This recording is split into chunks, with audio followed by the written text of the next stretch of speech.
Welcome to the Regulation Podcast, brought to you by the Institute of Regulation. Once again, we hope this podcast will help you understand what regulation is all about, what it's all for, and of course, why it matters to the public. My name is Anthony Oliver, and I'm going to lead today's discussion as we look at how we train the next generation of regulation professionals. And to do that, my guest today is Martin Lodge, Professor of Political Science and Public Policy at the London School of Economics. Now, Martin runs the Institute of Regulation's new two-day Fundamentals of Regulation course, which is specifically designed as a foundation for regulatory professionals and aimed at those who are new to the profession or have only a limited experience in the sector. Now, it's fair to say that Martin covers a huge amount of ground on this course on a range of subjects such as standards, enforcement, risk assessing and public and consumer engagement, and delves into decades of his experience in regulation, experience which has led him to be known as one of the leading scholars of regulation. So let's find out more. Martin, thanks for joining me today on the Regulation Podcast. Thank you very much for having me. Great. Well, so Martin, as I explained, you lead the Institute's Fundamentals of Regulation course. I mean, this covers a range of topics, as I said, and aimed at those who are new to regulation. I mean, how do you explain the course? Why is it needed? Well, there are three fundamental reasons or rationales for this course. So one is to allow participants to discuss and introduce some key concepts that might have been seen in a memo or somewhere, but to sort of point to the prerequisites and the origins of these key words. The second one is to put one's own work into the broader context of regulatory activity to see how this all might or might not make sense in the broader scheme of things. And the third one, and a very important one, is to also be able to be in a setting where one can constructively discuss one's own experiences with other regulators from other sectors. Okay.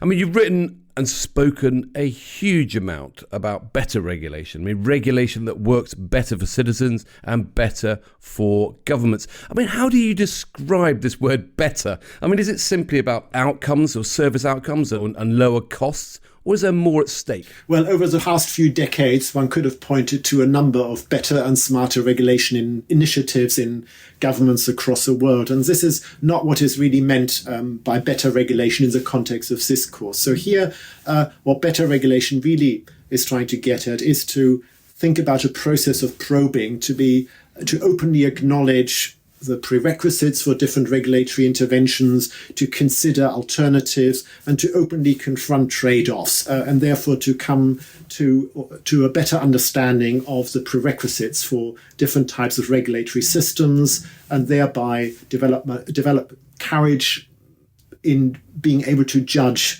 what might be the most appropriate regulatory intervention in a particular case. Okay.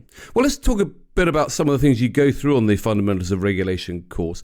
I mean, one of these outcomes that you're trying to leave delegates with is, an understanding of regulatory theory. What is regulatory theory? Is this different across different sectors and different industries? Well, I think the key understanding of regulatory theory here is to probe into the concepts, to not just study case studies for their own sake, but to look into the different theoretical assumptions between different interventions, between different management strategies, and so on. So to really develop a broader understanding of the prerequisites and the ideas about capacities and motivations that are essential for regulatory practice. Well, building on that, you also help delegates evaluate different regulatory approaches and concepts. So just talk us through how you describe some of those different approaches. Again, is it as simple as differentiating between encouraging and enforcing behaviours? Again, or is there more to it than that? Well, I think sort of one of the dominant themes in regulation over the last 30 years or so has been this idea about, let's call it enforced self-regulation, this idea that we should treat regulated entities as potentially responsible, as a primary unit that can mitigate against particular harms, and therefore the kind of regulatory strategy that is needed is to encourage reflection as a unit of the regulated entity rather than what people like to call command and control via adversarial relations. And this course tries to probe into this kind of understanding of the different strategies that are being associated with this idea about enforced self-regulation, and therefore to help also to develop a greater appreciation of the inevitable tensions that one encounters when one embarks on this type of regulation. So this is about, I mean, we've spoken before with some of my other guests about carrot and stick. Is that a concept that you kind of come across? Well, in many ways, it is about using you might say, the carrot first, but in the shadow of a benign big stick, you may want to call it. So the idea is, it is possibly credible that if one is on a repeated way, you might say gaming or cheating or whatever one might want to call it, that there is a threat attached, there is a probability of detection, and there is a probability of being sanctioned against. But at the same time, there's a fundamental assumption about that regulated entities should be encouraged to think responsibly about their processes rather than think irresponsibly about the way to game the regulator in not detecting wrongdoing. Okay. I mean, fundamentally, this is about people learning a set of skills they can use beyond, I suppose, the academic theory and actually taking it into their everyday work. I mean, you hope that delegates will apply this analysis, and you also say with confidence.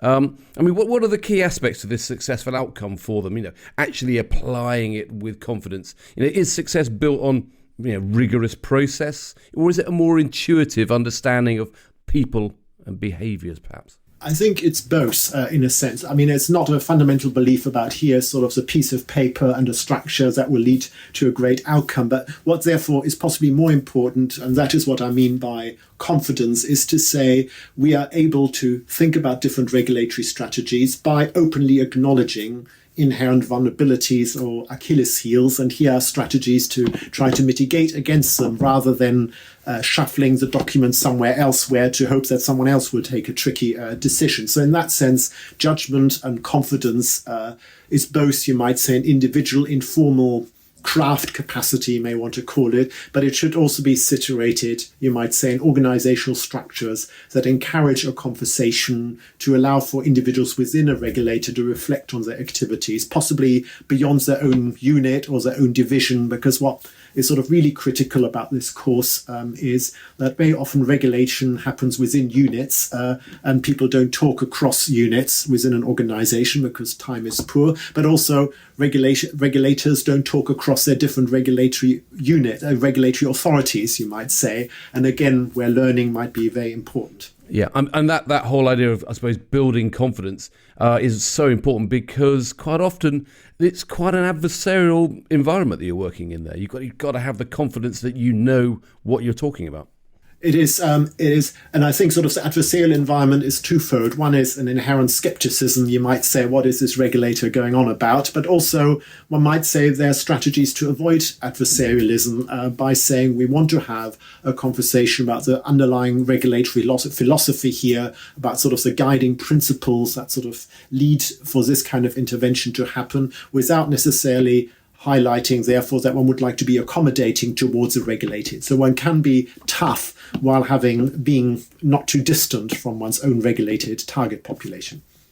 Great. Now, well, let's talk about some of the specifics that you delve into in the course. I mean, start with standard setting. There's an economic, there's a political, social balance to get right. Who do you think should be leading that process of standard setting?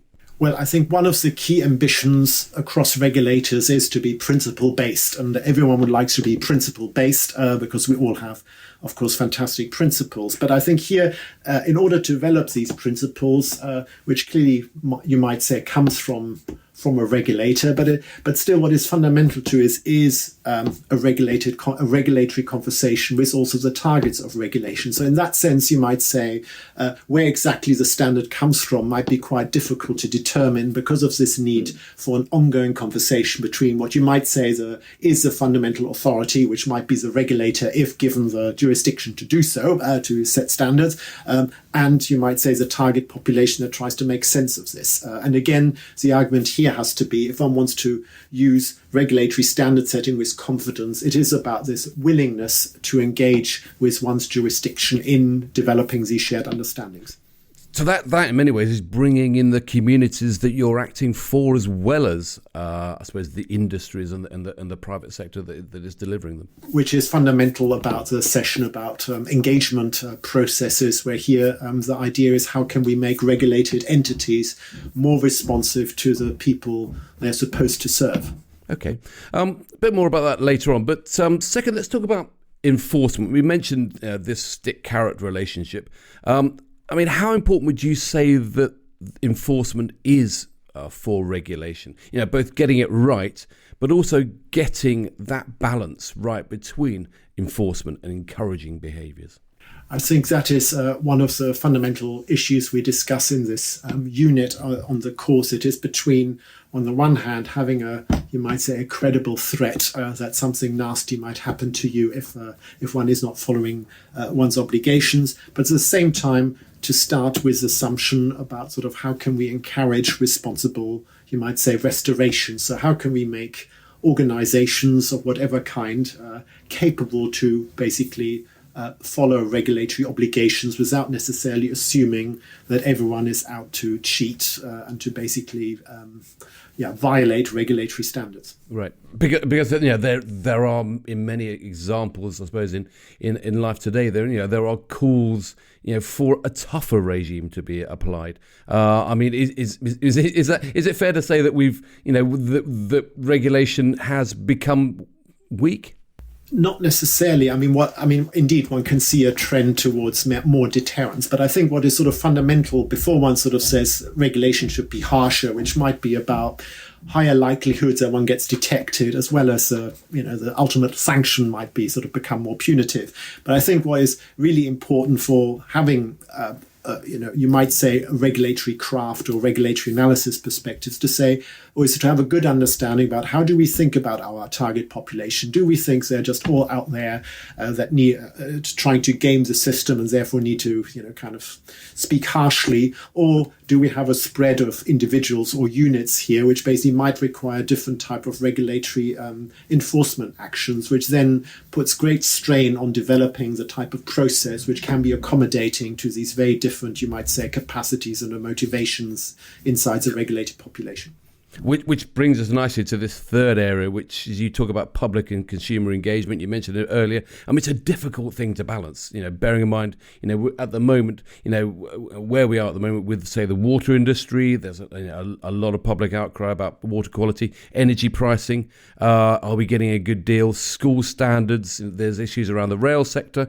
And we're clearly not getting or entirely getting this right. What's your advice for engaging better with the consumers? Well, I think there are sort of two challenges here. One is, you might say, how do regulators engage, you might say, with different populations they are being serving, and how can this be a meaningful challenge process, both in the sense of here's our annual report, what do you think about it, but also in developing possibly understanding of regulatory priorities and possibly even explaining regulatory strategies. And then there's a second strain here, which is about how can regulators encourage regulated entities to become more responsive to their consumers rather than be fundamentally concerned about how to deal with their inspectorate or their regulator. Yeah. Well, let's move on from that, Martin, and talk a bit about you. You're an academic at LSE. How would you describe your day job? Well, the day job is a fascinating, is a brilliant one at most times, because it's ultimately about being able to research phenomena that are of significance. It's an ever evolving sort of system. And it's also about teaching this material sort of in the broader sense, public management and public policy in the context of regulation, which again is wonderful to teach these kind of ideas to a set of international students who bring in plenty of ideas from different disciplines and both from a very diverse international background, which doesn't mean one is just stuck in a global north little island context. Which, of course, I mean, your background, you grew up in Germany. Does that international background help? In many ways, this is why I think what gets me out of bed, you might say, in terms of regulation, it is, on the one hand, the the interplay between different disciplines, or what you might want to call it the economic logics, the legal logic, you might say call it a behavioral logic, in the kind of the problem of regulation across different domains. It is also to see how, or to be curious about the differences in regulatory approaches across different sectors, but also to look at the differences in regulatory approach across different countries. My PhD was about railway regulation, so train spotting material, and to see there how the conversations in the German archives versus the British archives, to see these differences at the very same time when one would assume there should be shared ideas and so on. Seeing these differences evolve was fascinating. I imagine there's some fascinating comparisons between the German railways and the British railways as well. Plentiful, yes, if I wanted to. Yeah, indeed. All of them are attracting a lot of complaints, one should say. Yes. Well, let's not talk about the French railways. No. Some might argue that, I suppose, that regulation has a bit of a reputation for being quite a rigorous and very structured discipline. What drew you towards it? I think it was, to some extent, the moment in which, sort of doing a PhD at the time when regulatory agencies in an age of privatization became sort of dominant. So one could see, at the time, there was much interest in the regulation of privatized utilities in the UK, and seeing that as sort of an international trend. One could see at the time the trend of regulation as a distinct activity, with oversight bodies also moving inside regulation. So that's where the Ofsteds and, the increasing watchdog activities of the National Audit Office, all of these things seem to become more dominant. And that struck me as a fascinating area to spend the rest of my life in. Not that I knew it at the time, but yes. But is it about, for you, is it about this whole idea of doing social good? Is it about trying to make change? Are you a consumer champion at heart? I think times change. I think initially one would say there's primarily an academic interest in this kind of concept and so on. But of course, the more one gets exposed to this world, the more one engages, you might say, with the world of practice, the more one gets, you might say, put into the position to engage with these open questions. So I wouldn't say that I have a particular normative focus on, how should regulation should be. I see myself more as, you may sort of see as sort of in Greek tragedy, like the choir that basically sort of tries to sing, a few tunes and sort of to ask the unhelpful questions in a friendly way to sort of help the conversation along. I think that is what I see more my role as. Good. Well, I have to ask, I suppose, what do you do when you're not being an academic? Then are you in the choir singing there at the back? No. What do you do when you're not being an academic? Well, I have a young family, so bad singing is part of my life. But ignoring that, you might find me singing badly on a football terrace at some point, or listening to some music. Any particular football terrace? It is the football club of Fulham, which attracts my usually more moaning than celebratory singing. Yes.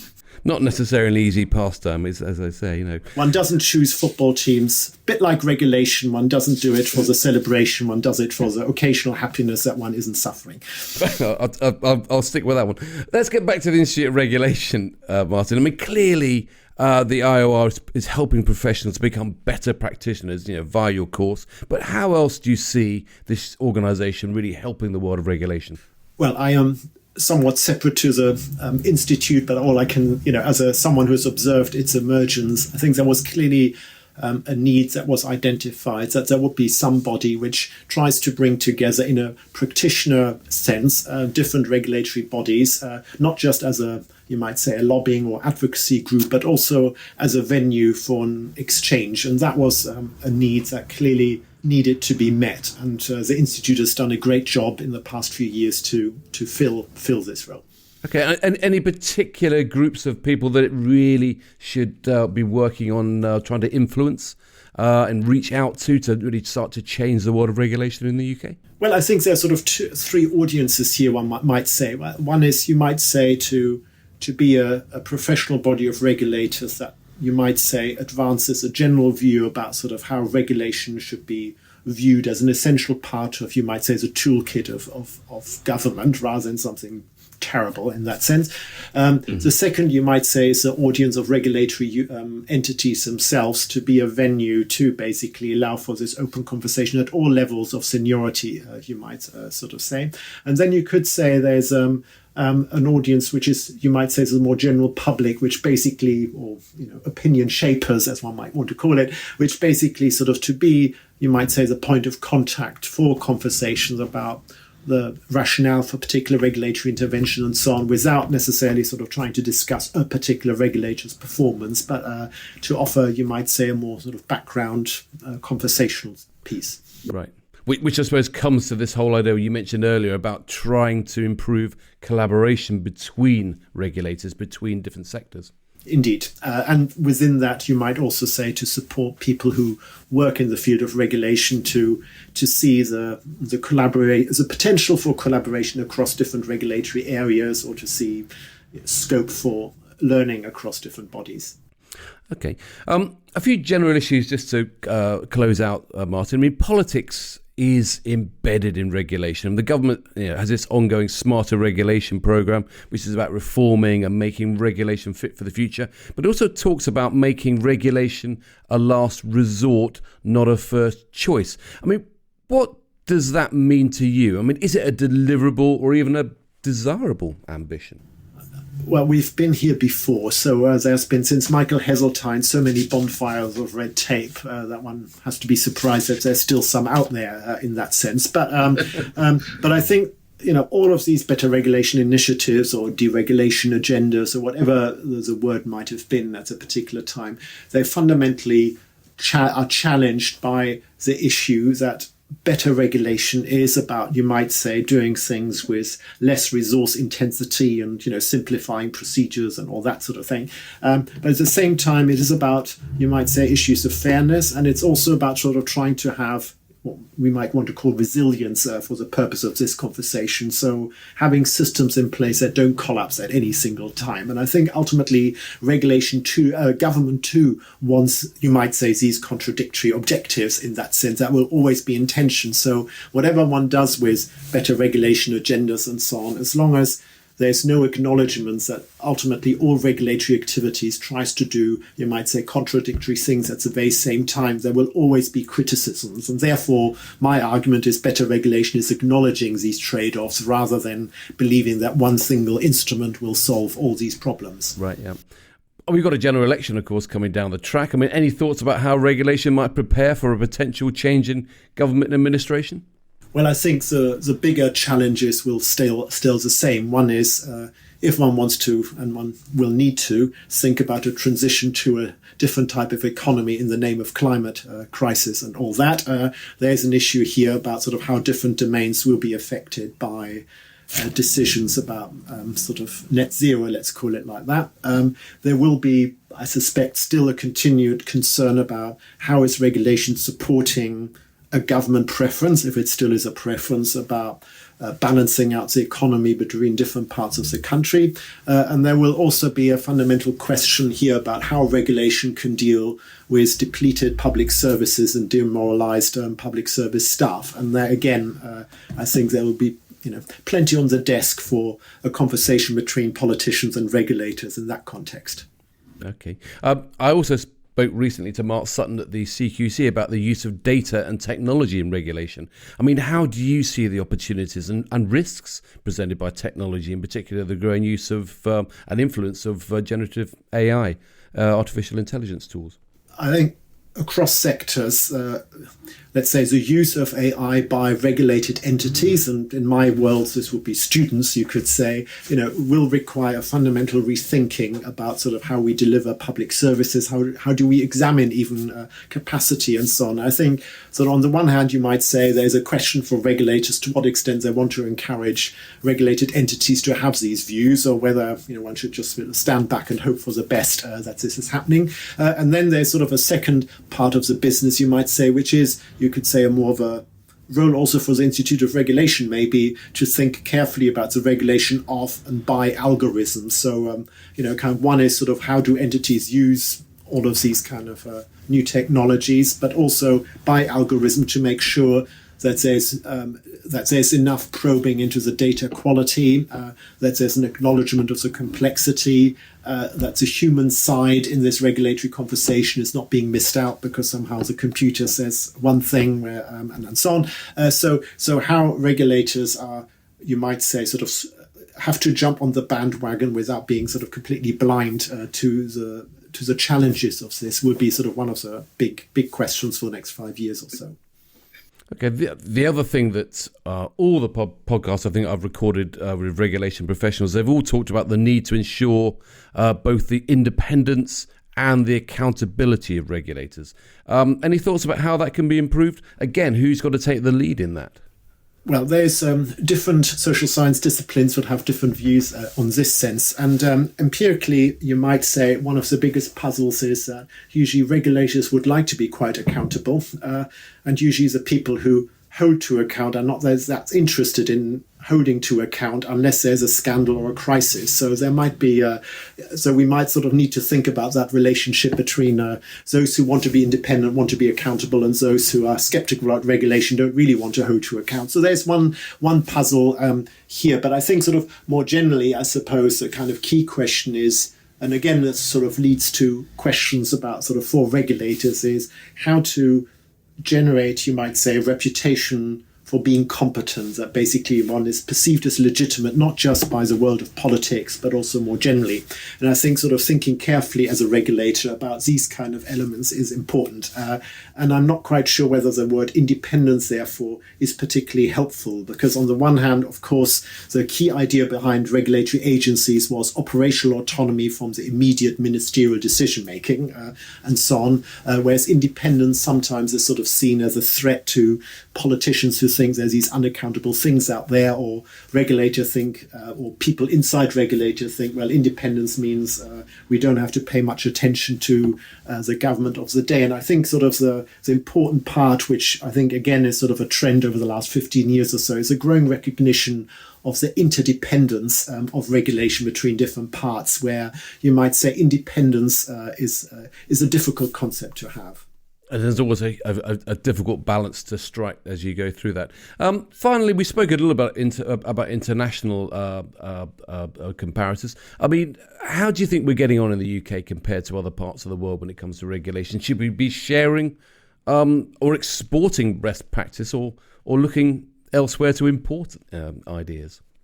Well, I think on the one hand, I think one of the key themes we will see in the next 5 years or so will be something called regulatory diplomacy. So how do we share standards or make sure that the standards we would like are maintained rather than challenged by another geopolitical entity? So that's sort of one question here about sort of the importance of this international piece will be becoming increasingly significant again, I think.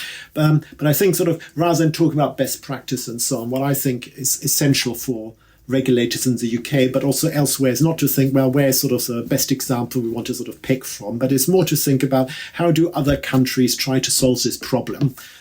What are sort of the mechanisms they employ for doing so, and how could we make it work over here in that sense? So being a bit more questioning about sort of what are the lessons from elsewhere rather than what are the websites we might sort of copy and paste. That is, I think, the key part for being a learning regulatory environment. That's an interesting challenge you've set there for the profession, and a great place to finish. So thanks so much, Martin, for joining me today on the Regulation Podcast. As I say, a very interesting time for regulation. So thanks for sharing your thoughts today. A quick reminder to end with, I mean, how do people get involved in one of your courses? How often do you run them, and where are they? The aspiration by the Institute is to run these courses twice a year. At the moment, the aspiration is to run them mostly in London, but I don't think that is necessarily a fixed place. And I think the key way to get engaged is to watch out for the Institute emails and websites where there will be announcements of the dates and the terms and conditions for these kind of courses. Great stuff. Well, do reach out to Martin and to the IOR if you want to get involved or hear more about this course or other courses from the Institute of Regulation. So in the meantime, Martin, thanks so much for joining me today on the podcast. Thank you very much. Great. That's all we've got time for today, though, unfortunately. So if you haven't done so already, do visit the IOR website. That's www.ioregulation.org, where you'll find a huge amount of really useful information about the Institute, about how you can get involved, and of course about all the courses that they run and the seminars that are being put together to help the regulation sector.